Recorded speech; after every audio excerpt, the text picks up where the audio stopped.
शुभ सकाळ इराजी नववर्षर अनेक अनेक शुभेच्छा ओ अभिनंदन। आज जानुआरी मास 1 तारिख सोमवार। आसंतु एही वर्षर 12 गोटी राशिर वार्षिक राशिफल संपर्क विषय जानिबा। प्रथमे जानिबा मेष राशिक विषय। मेष राशि तुमर राश्याधिपति मंगल ग्रहर शासक ग्रह सूर्यंक सहित वर्ष आरंभरे धनु राशिर नवम घरे अवस्थित, जहा दीर्घ यात्रा करिबार संभावना सृष्टि करिब। तुमर सम्मान वृद्धि पाइब। तुमे समाजरे एक भल स्थान पाइपार। तुमे धार्मिक कार्य व्यस्त रहिब।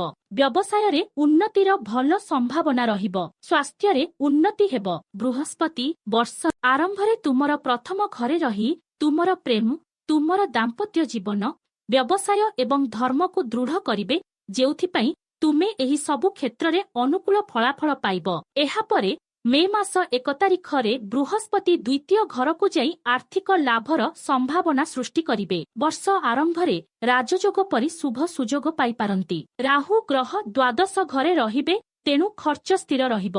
जेउ खर्च गुड़िक अदरकारी ताकू नियंत्रण करबाकू चेष्टा करबाकू पड़िब। क्यारियर दृष्टिरु किछि परिवर्तन देखा जाई पारे। एकादश घरे दशम घरर अधिपति शनिंकर उपस्थिति तुम क्यारियर रे स्थिरता आनिब ओ भल पदोन्नतिर सुजोग मिली पारे। छात्र छात्री मानक बुद्धिर द्रुत विकास हेब, तेणु पाठ पढ़ारे भल सफलता पाइबे। बृहस्पतिंकर प्रभाव भल छात्र हेबारे साहाय्य करिब। वर्षर आरंभ पारिवारिक जीवन रे अनुकूलता परिवर्तन आनिब। समस्तंक भितरे समन्वय रहिब।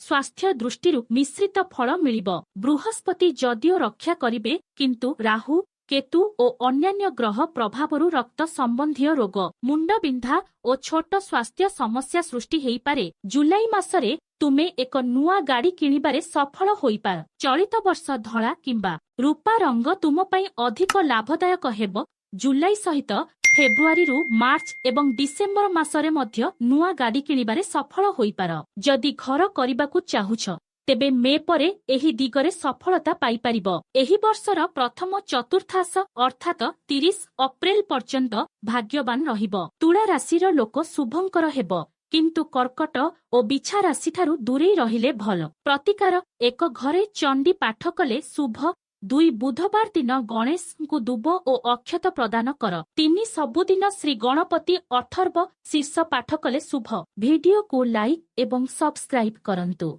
धन्यवाद।